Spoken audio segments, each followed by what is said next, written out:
Hey there, everybody. It's your old pal Black Swan back for another bedtime story. Are you all tucked in and ready for bed? Good. Let's get started. Today's story involves war and murder and intrigue. Doesn't that sound like fun? Let's begin.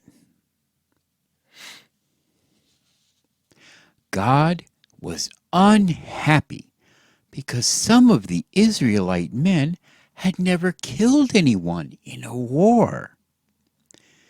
He felt it was very important for them to each get their turn to kill people because God is love. To make sure that all the Israelite men were getting their killing practice in, he let the nation of Israel be surrounded by all sorts of people who hated them. The Canaanites, the Hittites, the Amorites, the Perizzites, the Hivitites, the Jebusites, the Sidonians, and of course, the Philistines. We'll hear more about them in some other stories. These people were also there to test the Israelites and see if they'd behave and do what God told them to, or if they'd start doing things like following the bad gods of those other people. Shameful. But the Israelites did not behave. They were very bad. They married their daughters off to the foreign people and took daughters from the foreign people as wives. The women didn't have any choice about this because in the Bible, women are treated like possessions, which is something you own, like your favorite toy or a stuffed animal you really love. Men could also marry as many women as they could afford. Wow, that seems awesome. How many women would you own if you were a man in the old Bible times? I'd own as many as I could. Absolutely. The Israelites also started worshiping the gods of those other nations, like Baal and Asheroth. See, back in the old Bible times, the Israelites believed that there were many different gods, but that their God was the biggestest God and the bestestest God. But sometimes it looked like fun to worship those other gods, because you got to sacrifice your babies to them. So that looked like fun. So sometimes they did that too. But that made their God very, very angry. God got so angry with Israel that he allowed Aram Naharaim, the king of a place called Cush, to beat them in a war and rule over them for 8 years. Wow. He must have been very, very angry. I'll bet after being punished like this, the Israelites will know how to behave. No, they won't. Well, after 8 years, the people of Israel cried out to God, saying, "We're so sorry." God felt bad for them, so he sent special magical powers to a man named Othniel. Othniel got together an army, and he attacked the Cushites. Once again, war were declared. Thousands of people died. There was blood and body parts everywhere. Can you imagine what it must be like to be killed with a sword? Have you ever cut yourself on a knife or stepped on a nail? Now imagine that times like a billion as a thick, heavy piece of bronze is rammed through your body. It would be bronze because they didn't have steel back then, and they mostly didn't have iron either. And we know that because the people with iron chariots were strong enough to beat God. Bronze also can't be made as sharp as steel because it's softer, so the blade would have been duller and jagged and probably had lots of dents and chips, which means that it tears your flesh almost as much as it cuts. Why, if you got stabbed in the belly, you might even see your own guts spill out through the cut before you die. Or maybe you'll have an arm or a leg cut off so you don't die right away and then are left on the battlefield to die slowly, bleeding to death, and attacked by wild animals. Imagine seeing a wild animal chewing on your belly guts, but you're too weak to stop them or chase them away. Well, Othniel won his war, and he was made judge to rule over Israel for 40 years. And for those 40 years, everything was just hunky-dory. But after he died, the Israelites were bad again. And again, war were declared.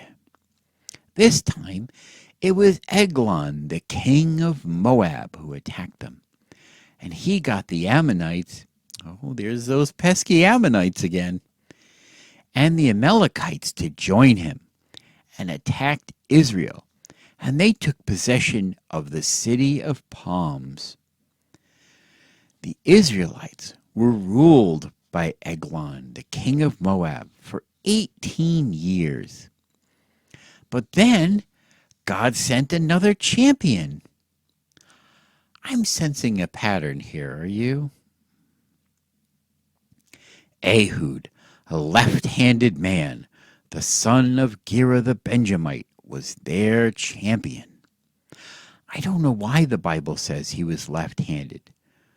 Probably because left-handed people were discriminated against in Bible times, like they have been in recent history as well. Ehud was a clever son of a bitch, though. He wasn't going to just go to war with Eglon. He was going to kill him sneaky like.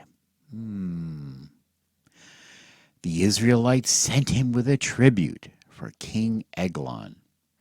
A tribute is like a gift or a present you give to someone who's really important, so they'll be happy with you.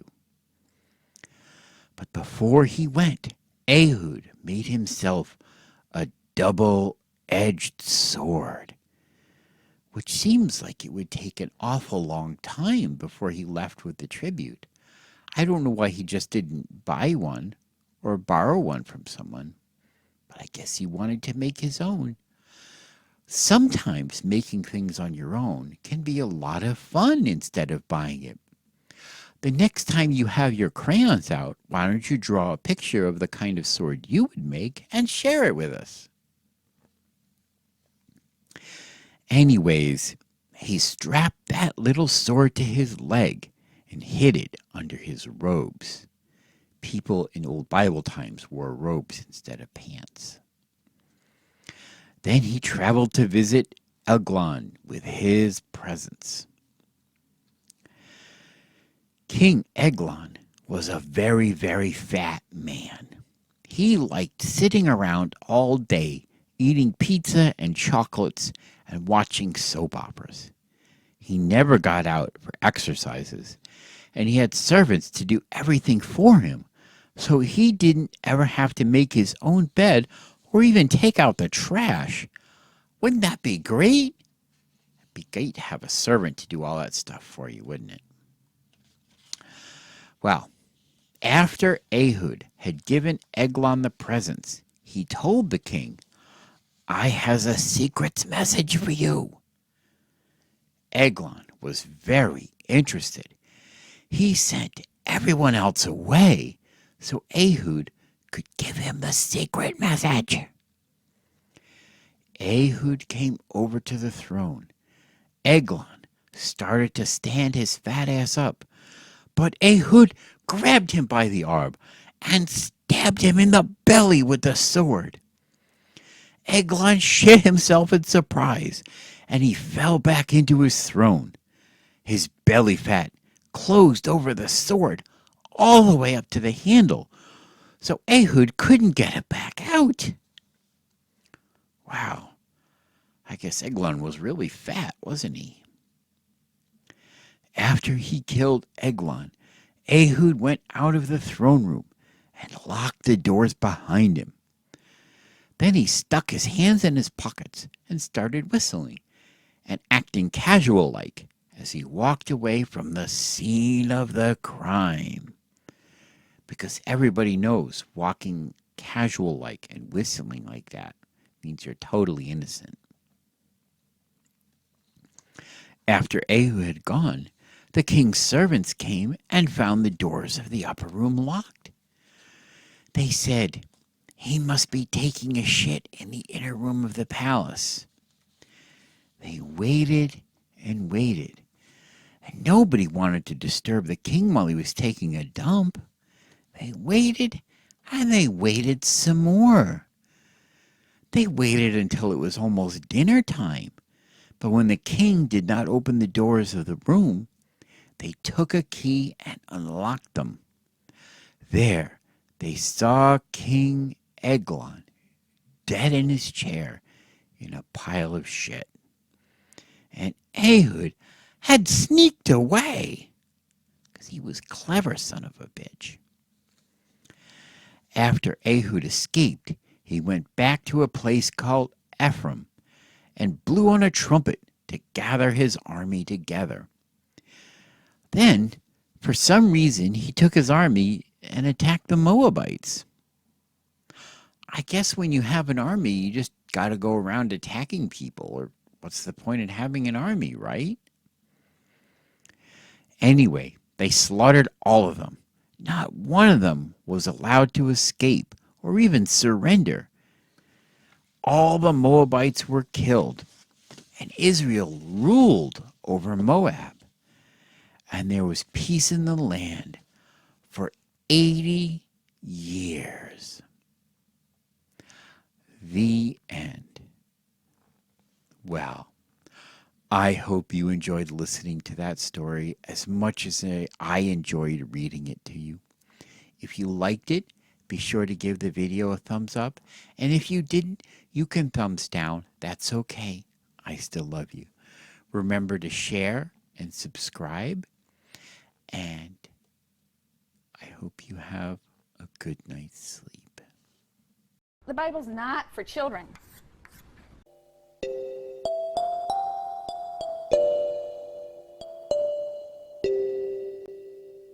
That ought to hold the little bastards for another week.